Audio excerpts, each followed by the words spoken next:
এবার ডিম ধেয়ে এলো কুণালের দিকে, তাও আবার কালীঘাটে মমতার বাড়ির সামনে। যে যুবক কুণালকে ডিম ছুঁড়েছেন তার কথায় এটা ছিল প্রতিবাদ। অন্যদিকে ঘটনাকে জনরোষ বলে মানতে নারাজ বেলেঘাটা তৃণমূল বিধায়ক। এ বিষয়ে কালীঘাট থানায় অভিযোগ দায়ের করবেন বলে জানিয়েছেন কুণাল ঘোষ। কলকাতা পুরসভায় মুখ্যমন্ত্রীর কর্মসূচিতে ছিলেন না বেলেঘাটার বিধায়ক কুণাল ঘোষ। তার নজর এড়ায়নি মুখ্যমন্ত্রীর। এতে যারা আসবেন মূলসতে থাকবেন, যারা আসবেন না তারা বিচ্ছিন্ন হয়ে যাবেন। মুখ্যমন্ত্রীর বার্তার কয়েক ঘন্টার মধ্যে জনবিচ্ছিন্ন হওয়ার আঁচ পেলেন কুণাল ঘোষ। শুরুটা হয়েছিল সৌগত রায়কে দিয়ে, তারপর অভিষেক বন্দ্যোপাধ্যায়।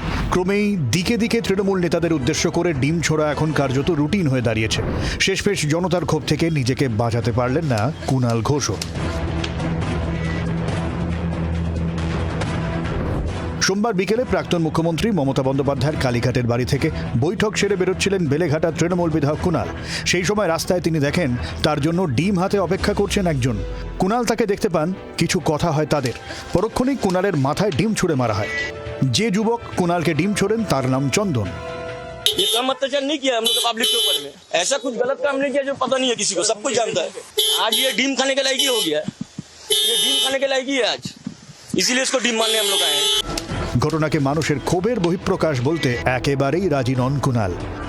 এইসব করে যদি মনে হয় যে আমাকে ভয় দেখানো যাবে বা আমি তো অবাক হয়ে গেলাম পুলিশের ভূমিকা দেখে। পুলিশ দাঁড়িয়ে দাঁড়িয়ে মজা দেখছিল। এটা কাপুরুষতা, মানে একজনকে রাস্তায় রয়েছে দাঁড়িয়ে একা, আর বিজেপি না হলে এটা করবে কে?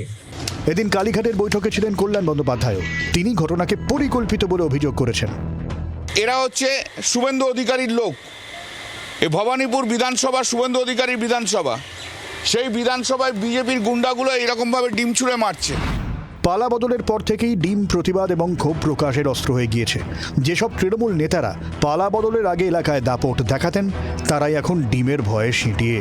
ডিম থেরাপি এখন বাংলায় প্রতিবাদের ভাষা, আর তাতেই ত্রাহি ত্রাহি তৃণমূল। ব্যুরো রিপোর্ট, জি24 ঘন্টা। বাংলার আওয়াজ, বাঙালির আবেগ, জি24 ঘন্টা।